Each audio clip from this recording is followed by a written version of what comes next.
Assassin's Creed Mirage got delayed internally, Skull and Bones got delayed, and Ubisoft cancelled 7 titles. We're gonna talk about the latest Ubisoft news in this video, stay tuned for that. What's up guys, my name is Franky Boy and on this channel I'll keep you up to date on everything regarding Ubisoft games, open world games. I just insanely love that.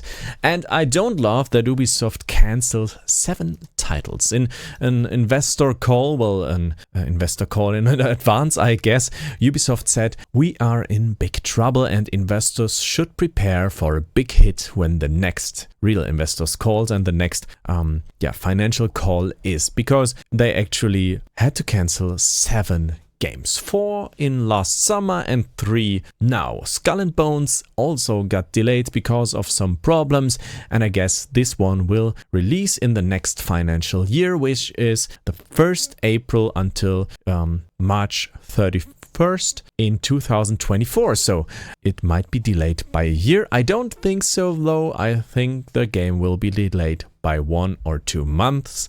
Maybe it will release in June this year or so, but Ubisoft has to get it out and get the team working on something else. Because actually the problem is with Ubisoft, being in development hell for Skull and Bones, for example, is so expensive, and the game should be released in 2019 or 18. I remember I was playing it at Gamescom 2018, or no, I wasn't playing it, but friends of mine, they were actually playing it. I played Assassin's Creed Odyssey, which I really loved, and I'm a huge Assassin's Creed fan.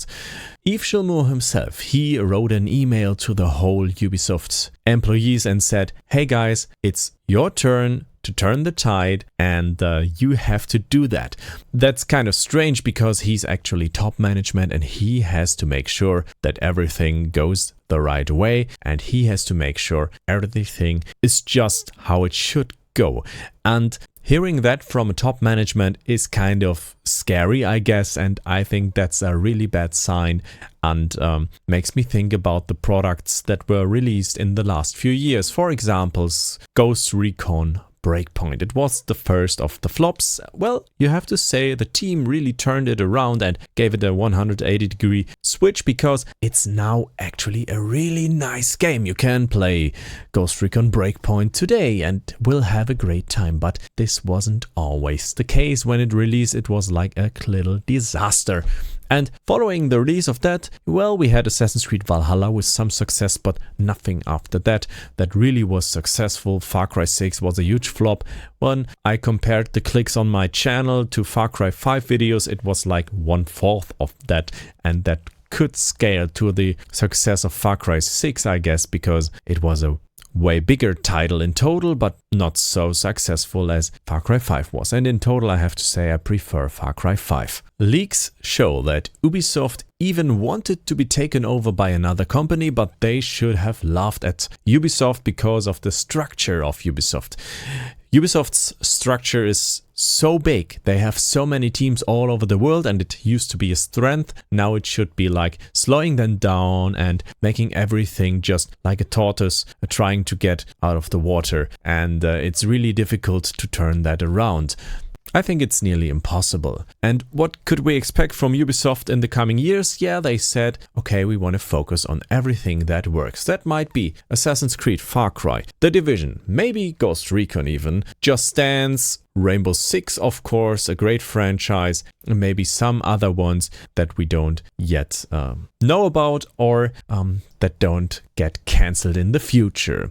I can say Avatar and Star Wars are likely to be released and not be cancelled, because actually they said we are cancelling 3 unannounced projects. I guess also the Splinter Cell remake is not getting cancelled, the Settlers not getting cancelled, and I think Anno is still being released in the next few years, because Anno actually was so successful, at least in Germany, where people love strategy games. I don't know if that's the case internationally. Ubisoft is in big trouble, and so for Assassin's Creed. I am an Assassin's Creed hardcore fan. I played all the Assassin's Creeds, and I loved Assassin's Creed Origins, Odyssey and Valhalla, even though it was Valhalla. But Assassin's Creed Mirage is pushed again internally.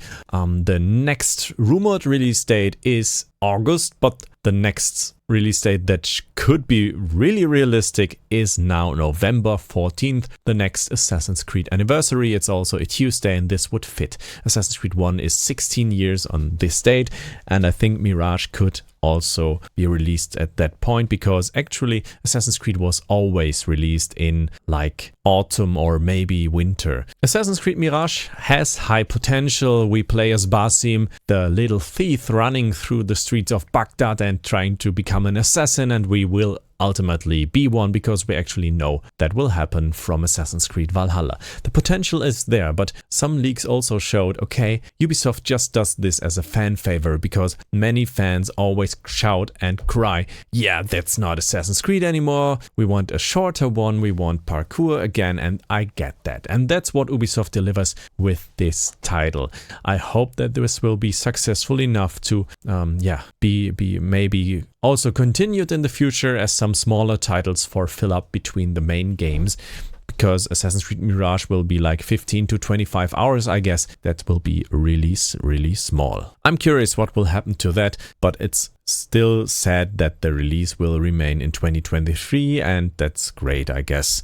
Pushing it forward to autumn makes sense in my opinion, because yeah, people don't play games in the summer. At least I don't. I don't know if you guys do. One thing is clear, Assassin's Creed Mirage will not get any DLC, so I think except for a collector's edition, there's no additional thing to buy about Assassin's Creed Mirage. I'm curious what will happen to the franchise. I'm, as I said, hardcore fan for Assassin's Creed, and I even had a role in Assassin's Creed Valhalla. Let me show you real quick. In the background you can see my main channel, which is actually a German channel, and I'm known for my Assassin's Creed content in Germany, and I thought I'd take it to the international level for some insider infos, and I was recording for Assassin's Creed Valhalla, which I'm very proud of, and it was a great experience because I'm actually in the Wrath of the Druids DLC, which is not the best DLC, but not the worst, to be honest. It's quite okay, and I'm a guy that gives you some instructions at an outpost, but unfortunately I'm just in there in the German version of the game. So